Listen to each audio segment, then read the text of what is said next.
All right, so welcome here. We're going to officially do it now.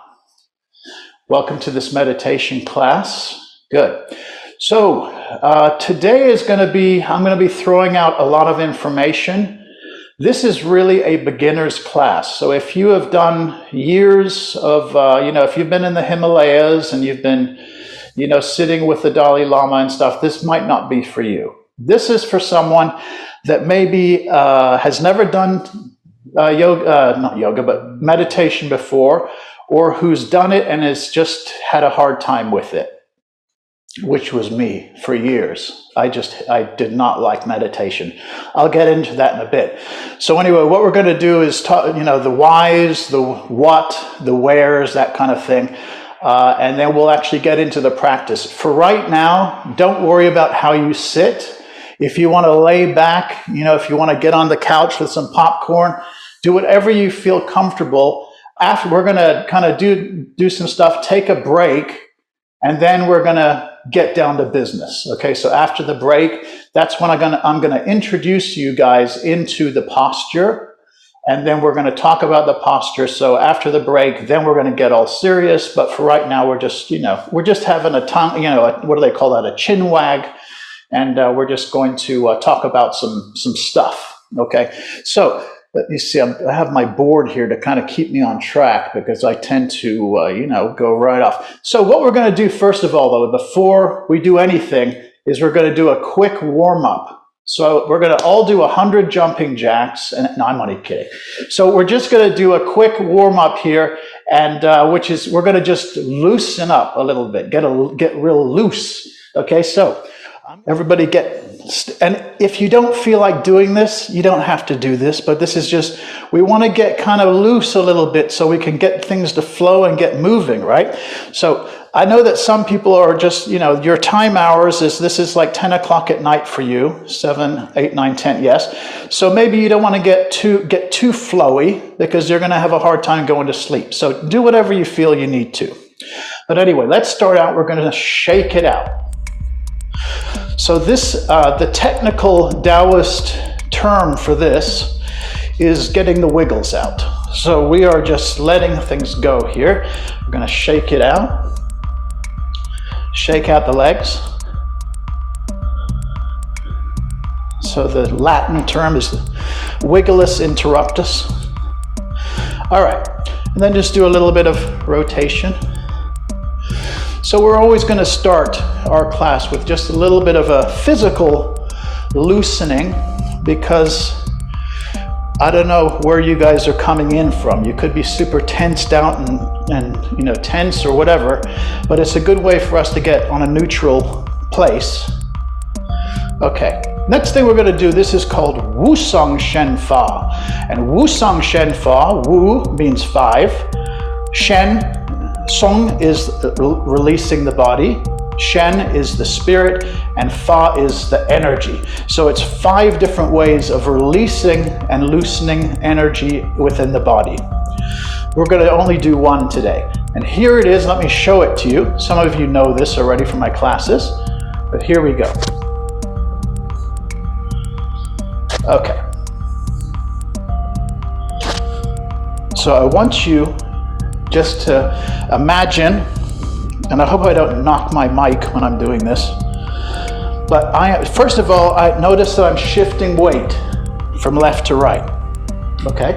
So just going into the weight, we're shifting. So I want you to push that weight down as far as you can, and then release it up. Now we're 50-50, and then we're shifting it down to the other side. So up, and then down, up, and down. Okay, now here we go with the hands. So whatever hand, whatever foot the weight is on, that arm is in the front. We come up, there's the 50-50, and then we drop to the other side. Okay, you guys with me so far? Good. All right, so I want you to release the shoulders, the elbows, and the wrists as much as you can. And I want you to imagine, let's say here, your arms were tied or your, let's say you had magnets here. They were magnetically held up, and then somebody switched the magnet off, and whoom, it just goes. Whoom. Okay? And as you go down, we are pressurizing that foot. That foot, you release it and allow that wave of energy to come up, and that carries the arms up. We release it down. So it's a little bit fiddly, I know. So up. Good. So now as we start doing that, first of all, we can do it a little bit just mechanically to kind of, figure out the steps of it. But then you begin to release it and feel that nice, the loosening of the tendons, the muscles. So one thing to keep in mind here, watch my elbow as I do this. See how far my elbow goes? So I'm not restricting in any way. I'm just letting it go.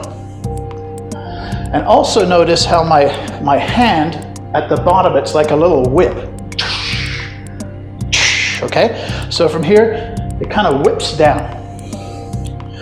And the way that I'm doing that is as I release my shoulder releases, then my elbow releases, and it's almost if you don't have any connection to your wrist at all, it just does its own thing. So shoulder, elbow, wrist. Okay? So this is as deep as we're going to go into actually what we're doing here. In next weeks coming, we're going to learn all different things that we're actually doing here rather than just releasing the tension. But anyway, this is just what we're working on today. Okay, good. Are you starting to get the wiggles out? All right, now, so I want you just to allow yourself to come forward. So just imagine gravity is pulling you down. Do not force it. And it doesn't matter how far you go down. If it's just to your knees, nobody's watching. I don't know, maybe. But anyway, just let go. Just allow. And I want you to take a big deep breath as far down as you can go. And as you exhale, I want you to imagine and allow your lumbar, the muscles connected to the lumbar spine, to release and open.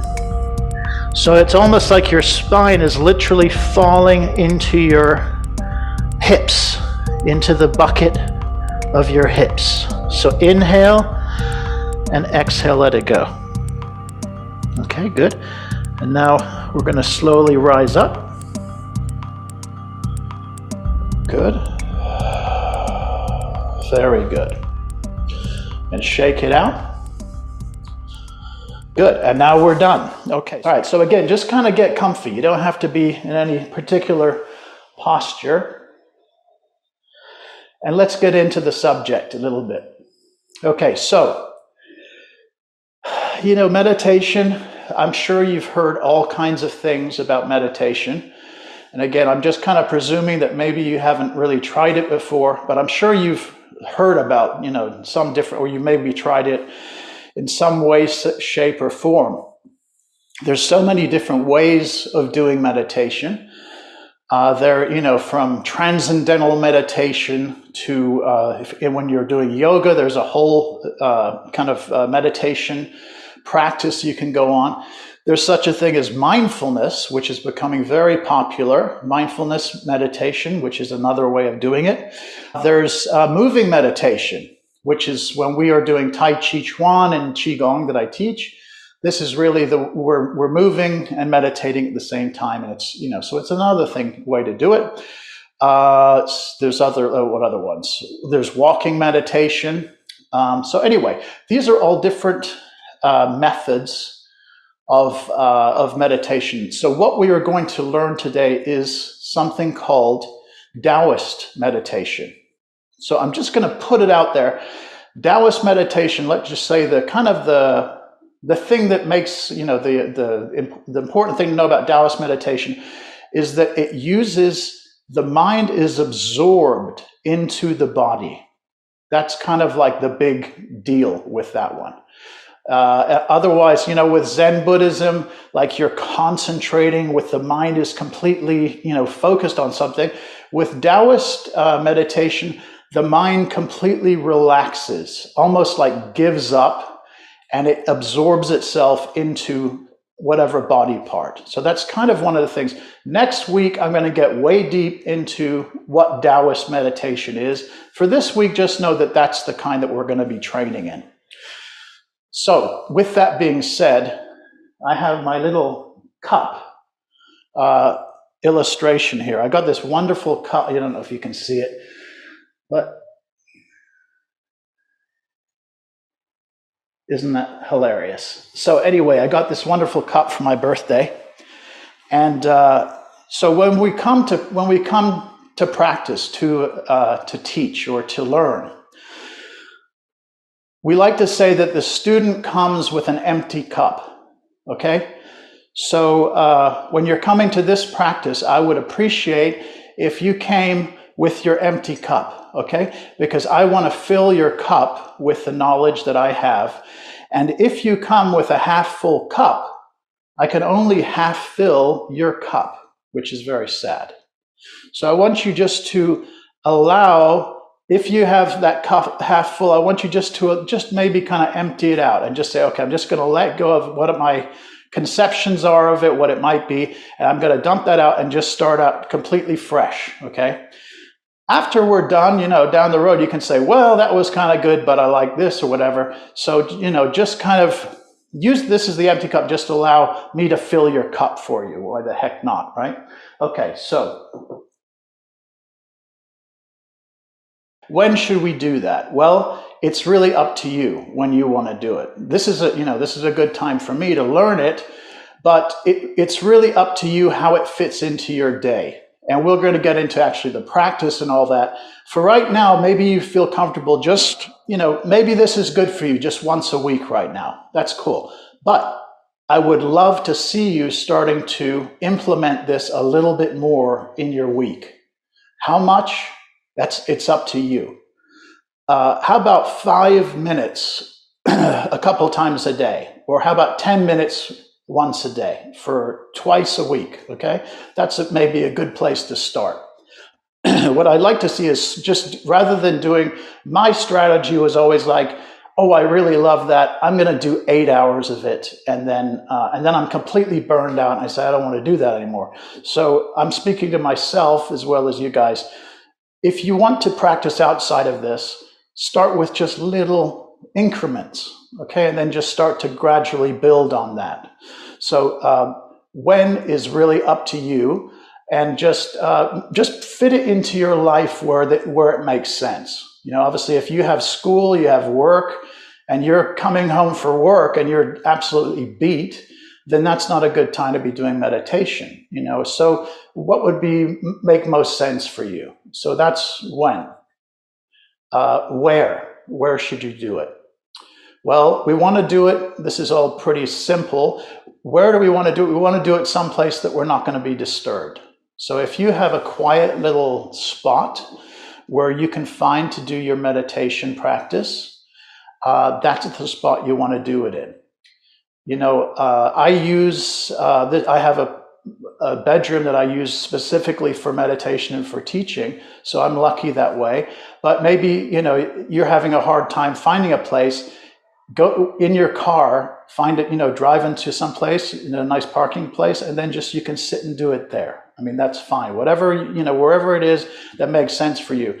If you have kids and, you want to have that time for yourself, make sure it's not a time where they're going to come busting in and kind of trampling around. If you have animals, I mean, I have Rocky here, and Rocky's like, the guy, he's just always sleeping all the time. But if you have cats, and you really want to work on your meditation, cats just love the energy from meditation. So they will be all over you and kind of nudging you and say, I want more of that, mama, that beautiful meditation, that energy. So maybe it's good to kind of, if you can find a place where it's not with the cats, or if the cat will just sit on your lap and just chill, then that's good too. But anyway, so just being mindful for yourself, a place that makes sense where you can this is your time to have a little bit of, quietness. And so, just allow yourself to find that time and, the place where to do that. For what are we going to wear when we're doing it? Well, just something comfortable, basically. Just something that you feel okay in, not too hot, not too cold, and something that's comfortable. Oh, there he goes. Okay. Oh, okay. Well, so anyway, so it's just something nice and comfortable, and that not tight. So yoga clothes is not the best thing to be wearing for meditation. There's lots of ways to sit. And so I would say you want to have your butt slightly raised above the ground. That's my only one real stipulation, because you want your legs to be able to go flat down, or just to be able to be above your hips. So I use this. Well, I use that too, but I use this handy dandy little, it's made out of buckwheat, and you can get it online for about, I don't know, $20 to $30. And if you guys need a link, I can send it to you guys. Anyway, so there's that. There's also something like this, which is, this is more of a foam, but it's like a little block. So that's another way. See, it's just lifting you up, and then your legs are here. So that's that.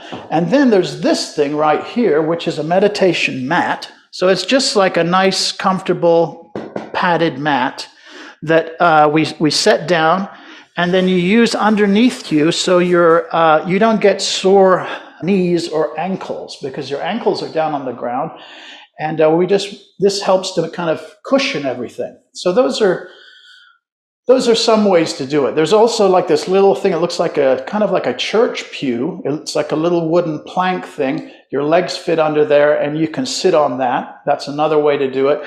But also, too, you can use, if you don't want to, go out and buy this stuff, just use a couple cushions or something to elevate your butt a little bit. You're more than welcome to sit in a chair while you're meditating. Okay? That is totally fine. The only thing that I stipulate with that, and this is going to, when we do the actual stance, we'll get into this, but your back is not going to be touching the back of the chair while you're doing that. You're going to have a straight back, but sitting in a chair is perfect. And so that's why you could do it feasibly in a car. You would just have a nice straight back while you're doing that. You're not using the backrest. Okay? So that's, that. Well, I will say, if you stay with me for the next 3 to 4 months, and, the more that you practice on your own, the quicker it's going to happen. But I would say within 3 to 4 months of consistent practice, you will be able to 20 minutes, very easily, beautiful practice. I'm pretty confident that you could get there.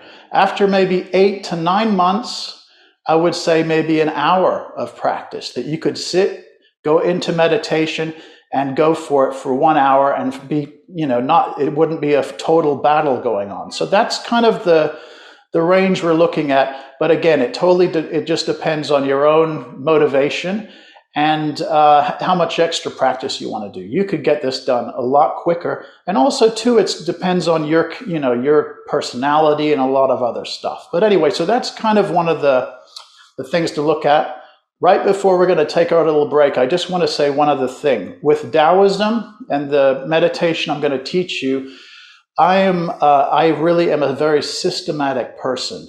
And as people know that have trained with me, I break everything down super simple and as easy as I can to try to make it, to help people to learn this stuff. Because I believe simple is genius, right? So that you can have something very complex, and if you can make it easy for people to understand, then they're going to retain it and actually maybe use it. Okay. We will start from ground zero, as we're doing today, and then I will, each week, we're going to add another layer and another layer and another layer. So we're just going to keep packing it on. So each week will slide into the next, And in 6 months, you're going to be like, oh my God, I am so far, forward.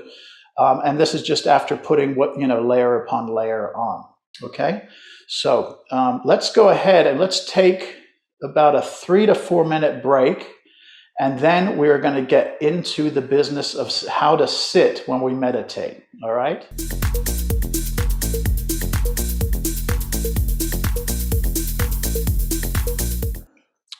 All right, so let's go into our posture. So, as I said before, seated, how we sit, the butt needs to be a little bit elevated over the legs, but you can sit in a chair if you want to.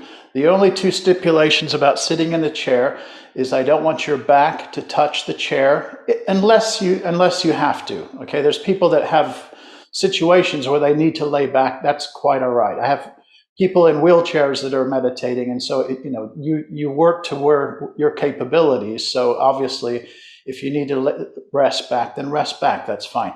And the other thing would be, if you're in a chair, is that you would have your feet nicely firmly planted on the floor, if that's possible. Okay? So the main thing, as far as how we sit, is not so important as what we're doing with our back. The back needs to be nice and straight. So here we're going to do like a little exercise, and I want you to imagine right now that we are taking from the tips of the ears, we're drawing a line up to the back of the head. So we're not in the middle, we're in the back. So for those that are learning, this is just Wuji sitting. So I want you to imagine that there is a little thread attached to the back of the head, and that thread is going up into the air, and it's attached to your skull and your entire skeleton. So imagine your bones are floating up. Okay, so imagine your spine is just being pulled up really nicely. So you feel all the little spaces, even in between the spine, all the vertebrae are opening up and giving space in between. There's an analogy that if you could imagine a pearl necklace, and if you were gripping the one pearl and allowing all the other pearls to lay down, imagine your head is that pearl. And then allow the spine, just even though you're lifting the bones, you can feel that separation between the head and the rest of the body. So you're just allowing that space, because we want, for chi, for energy, however you want to call it, if you just believe it's this biological, electrical system, we just need that to be flowing freely. And the way that we do that is by creating space within the body. And we do that by, number one, by lifting the bones, okay? Floating the bones. The next thing we want to do is sink the flesh. So everything that is not bones, so your skin, the fascia, connective tissue, the blood, all that stuff, we want to allow it to be heavy and sink against the bones. Okay, so as you inhale, you float the bones. My students from my Taichi class are like, oh God, here we go again. They're going to have to hear about Wuji all over again. So anyway, I'm always talking about float the bones and sink the flesh. But anyway, this is just, it's so important. So here we go. So we inhale, we float those bones. Feel your bones are light and airy. And then as we exhale, we allow everything to sink and get very heavy. All the squishy stuff that is not bone, we allow it to sink down, to allow the stretch to happen. An analogy is if you had a coat hanger made out of bone, and then I put a heavy, wet jacket onto that coat hanger. That heavy, wet jacket would represent all of the stuff that's not your bones. And that would be hanging down against this. So the bones are rigid and in place. That's your framework. And then everything else is very heavy and sinking against that. Okay, I hope you're with me. Now, what about my legs? How should my legs be? This was not the way I started. I was more like this when I started. So it just over time, you're going to get, it'll open up just by the weight of gravity is pulling your legs down and apart. But I just want you to sit to where you feel comfortable right now. So, if you need to sit like this, that's fine. If you want to sit crisscross applesauce, that's fine too. It doesn't, if you can do the full lotus, then, I can't do that, and more power to you if you can. But this is what I find comfortable. I bring one leg in, this is my right leg. I tuck this in, and then my other leg, I think this is called the Burmese lotus or something like that. And then I have both of my knees are nice and flush to the ground. But wherever you're at, this was not where I always was. My knees for a long time were off the ground. And then over time, they gradually lowered down. Just with the practice, they came down. So I don't want you to feel frustrated like, oh my God, I can't do a full lotus position. This is not the important thing, how your legs are. What is really important is how your back is, that your back is nice and erect and that you have space in between. We do not want to stack the bones of the vertebrae. We don't want to feel like one vertebrae is smashing the other ones.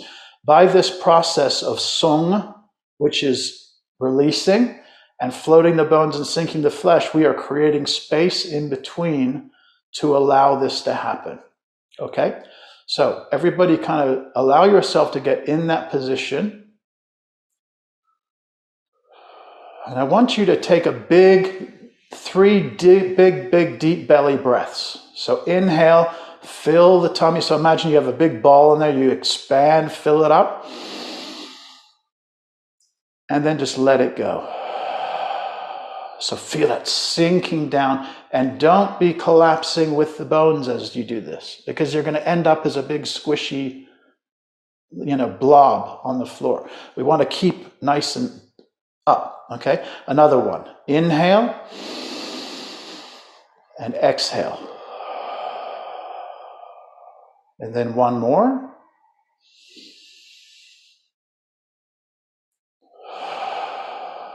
Good. Okay. And now I'm going to tell you a little story. This story is about a lady, a woman that had a pet monkey. Okay, this was the cutest little monkey you could ever imagine. If you ever seen those little cappuccino monkeys, he had a little vest on, super cute.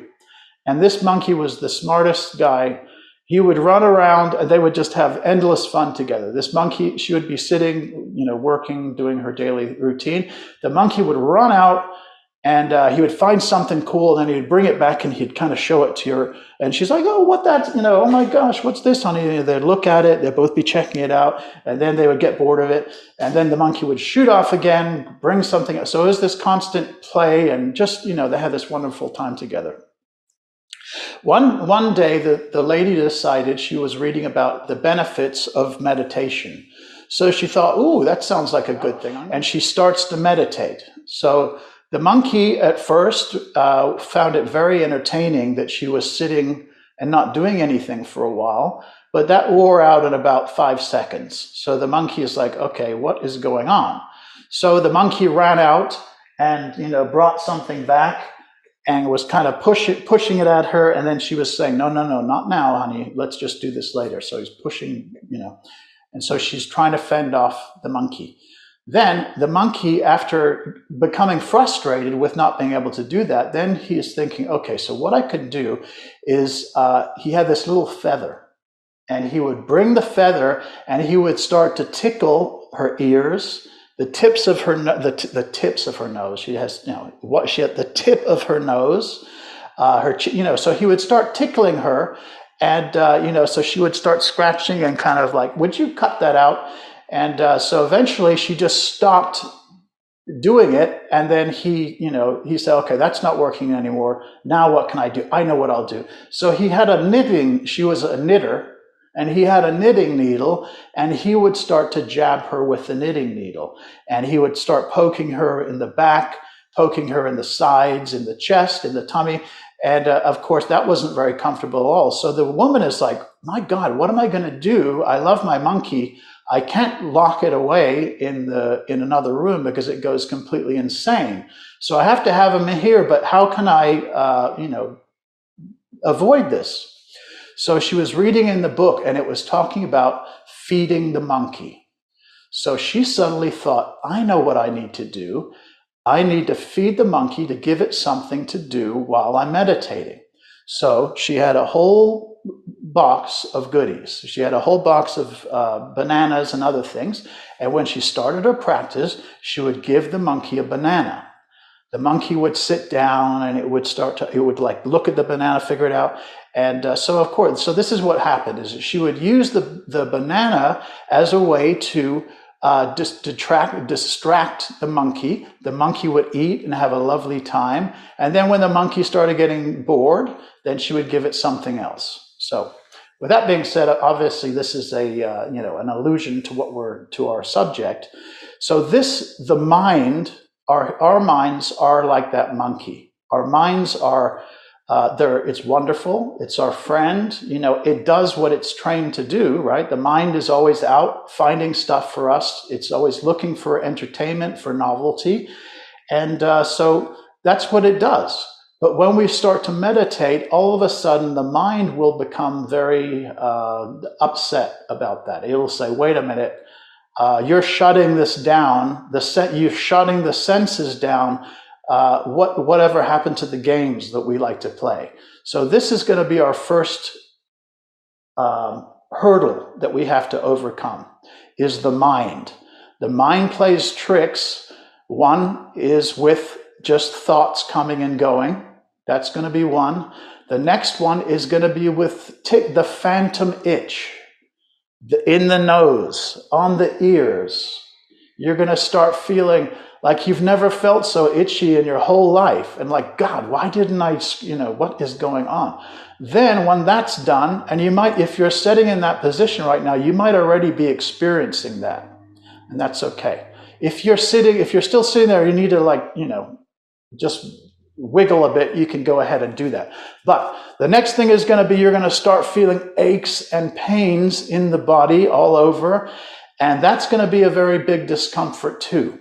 So we are going to learn techniques that are like those bananas. And we are going to we're going to give the mind something to be occupied on. And then that will help to reduce these sensations that will come with the practice. So the first thing that we're going to, my recommendation is, this is not going to be a very intense, session about going into, deep into meditation, but we have to get used to this posture. We have to get used to the idea of the spine being constantly erect, the head being lifted up, the bones light, and the flesh being heavy, and just being comfortable in this position. And this is not a comfortable position for a long period of time. But I promise you, if you start to practice and start doing it, you will find that it becomes easier and easier. We are creating a new body here. So in order to get the meditation body, we have to be able to sit like this, and eventually we will get over this monkey games, the aches, the pains, the mind, and the tickling and itching. It's going to be hard at first. You might feel like, I'm never going to get through this, but you will. I promise you. So with that being said, does that make sense to you guys? And it might be you even are feeling that right now. So one thing that I suggest, this is the homework, is that this is the good part of this posture, is that you can do it anytime. Get this over with. Get the discomfort and all this stuff over with. So when next week or in 2 weeks, you'll be like, oh man, I can sit like this as long as I want. And the way that you do that is, you don't have to be picking out a time, 5 minutes a day to do this. If you're in the car, you can kind of maybe just allow the head to go up, get away from the back. If you're sitting in class, allow yourself to float the bones and sink the flesh. If you're watching TV, give yourself a little bit of time to sink the bones. So you can be watching something else and let the mind be distracted and all that stuff. That's another subject. But we first of all have to train the body to be able to handle sitting and being in this position. So we can do this at other times where we're not just completely meditating. You can do it watching TV, you can do it, in other times. So that's a little bit of homework, is when you get the chance, allow yourself to go into this posture, float the bones and sink the flesh, and just push it a little bit more every time you do it. Add another minute to it if you can. And you start feeling those aches and pains and all this stuff, but it will pass, okay? So with the time we have, we've only got about 3 or 4 minutes, but I want to give you the first of the bananas that we're going to use.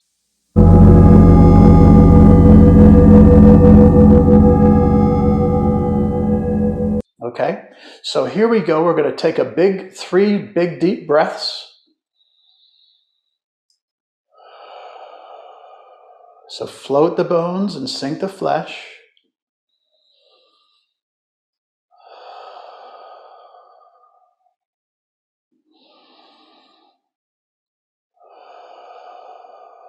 Very good. Okay, so now what I'd like you to do is bring your mind. We're going to bring the mind to something in the body that is moving. What is moving in your body when we're sitting like this? Is your chest inflating and deflating? Is your stomach maybe inflating and deflating? What's going on? Usually people will start with the chest, because the chest is the most notable thing that's expanding and contracting as the air is coming in and out. So this is the first banana. The mind is going to be occupied in this, the breath occupied in the chest, the rising and the falling of the chest. So we don't even have to really force the breath. We just allow the breath to do its own thing. And we just allow for the expanding and contracting. Okay, so just allow the mind to just sit and occupy that space.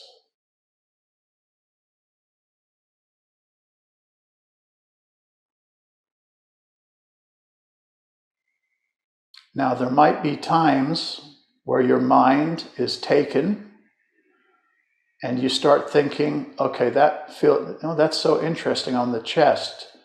Oh boy, that reminds me one time when I was breathing and I was starting to cough, and then I was at the supermarket, and what do I have to get at the supermarket? So it's going to lead you down. When you realize, okay, my mind is going, do not get mad at yourself. Your mind is doing just what it loves to do. Just take the mind and say, okay, hold on, I'm going to come back, and then go back to the breath. So don't get mad at your little monkey for doing what it's geared to do. It loves to do that. We're just retraining a little bit. First of all, this is the little banana that we use. There's other bananas, but this is the first one. So we just allow that expanding, contracting of the chest. And just noticing too, maybe you're feeling discomfort, feels like those knitting needles are starting to jab in the back, okay? Well, see how long you can go. If it gets to a point where like, I need to take a break, then by all means take a break. Do what you need to do, but just maybe push it. If you can do 3 minutes right now of this seated practice with the head up, then good for you. Then try 4 minutes the next time, then 5. Just add minute to minute after you're doing this. Okay, so this is the first practice, is just getting into this posture, floating the bones, sinking the flesh, taking our 3 big belly breaths, and then allowing the mind to occupy the space where your body is most moving during the practice. So as the chest is rising and falling, you just allow your mind to occupy that space. And you just allow it to go. And so then the tickle might come, You notice it, and then allow your mind just to go back to the chest. And it might be where it gets so excruciating, then you have to just scratch it, and that's okay too. But over time, you're not going to have to scratch. You're not going to feel that pain. It's all going to equal itself out, and you're going to be able to sit like this for an hour. Okay, so this is just the first step in our long path together. All right, so just to let you know that next week, I'm going to talk about our training, the Taoist for meditation, and what it's going to entail. There's so many fun things we're going to be doing outside of just this kind of work, where there's, it's going to go into all these different areas and directions, and it's going to be a blast. But anyway, so what I'd like to close this out. We're going to do a few things here. With that erect, the bones and the flesh sinking, I want you to inhale and bring your hands up. And then exhale, bring it down, all the way down as you exhale. Sink, sink, sink the flesh down. Inhale, bring it up. And exhale down.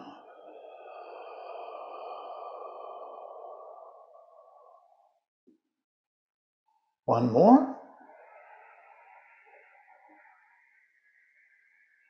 Exhale down, good.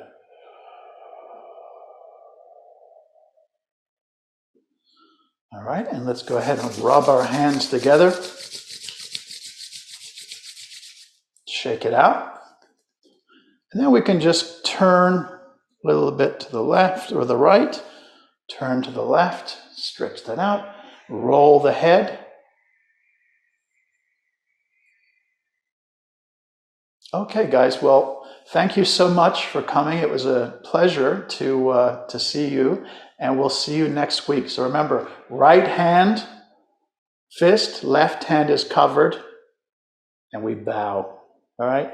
You guys have a wonderful week, and the video is going to be up in two days or so. All right? Take care. Bye.